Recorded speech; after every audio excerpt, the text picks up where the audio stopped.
following presentation covers Aquaculture Development Area Conflict of Interest Allegation number 9 of 16. This presentation will show evidence of a municipal development officer prompting gifts from Deon's Oyster Company. In exchange, locations were identified and selected for Deon's to later bid on.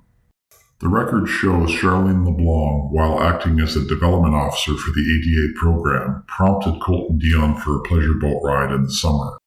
While not attaining the level of a money bribe, this is certainly inappropriate and shows once again the compounding behaviors and intent of individuals to fix the Salt Bay location for Deon's Oyster Company. This violates the municipality's Ethics and Code of Conduct, Schedule A, Section 8.1 on gifts and benefits, where an employer or contractor must not accept a fee, advance, cash gift, gift certificate, or personal benefit that is connected directly or indirectly with the performance of their duties.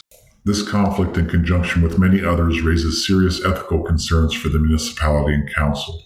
This situation warrants further investigation to determine if Deon's or the Aquaculture Association of Nova Scotia provided additional gifts or bribes in exchange for favorable decisions and influence from staff and councillors.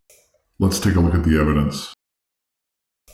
The record shows Charlene Leblanc prompted Colton Deon for a pleasure boat ride in the summer. Colton Deon responds to the prompt and offers the gift.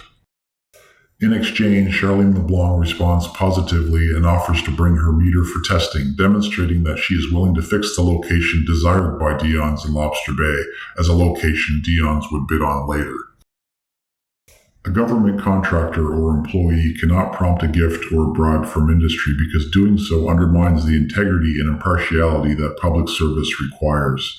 Government officials are entrusted to act in the public interest, not for personal gain, and soliciting anything of value creates a conflict of interest or the appearance of one. This erodes public trust, as citizens must be confident that decisions, approvals, and enforcement actions are based on law, policy, and merit rather than personal benefit. Ethical standards and codes of conduct exist precisely to ensure fairness, transparency, and equal treatment of all stakeholders. Email records show Charlene Leblanc and Colton Deon had a friendly personal and business relationship in Argyle due to their combined interest of aquaculture expansion. They also sat on the Aquaculture Association of Nova Scotia Board of Directors together and were members of the ADA Steering Committee. These emails show their actions distorted fair competition and gave undue advantage to Deon's Oyster Company.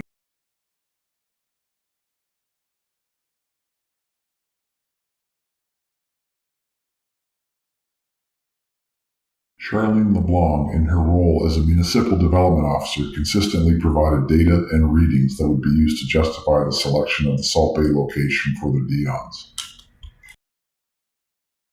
Other email evidence demonstrates the Deons requested intelligence on who owned specific parcels of land near their desired locations for ADA.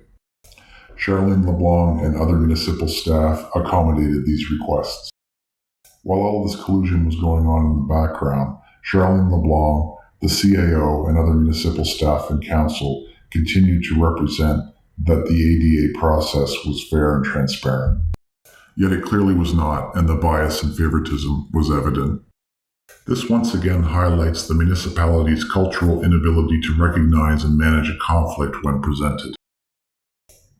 These emails create a perception of quid pro quo, with Charlene Leblanc expecting favors or gifts in return for creating data to support the location Deon's desired.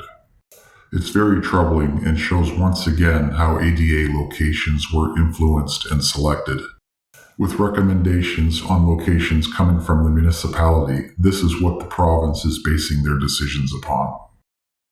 Finally, this situation creates the perception that industry is willing to influence decisions on ADA. At the same time, it shows staff or contractors with the municipality are willing to receive gifts for influence. Further investigation is warranted, particularly in conjunction with other conflicts of interest. Thank you.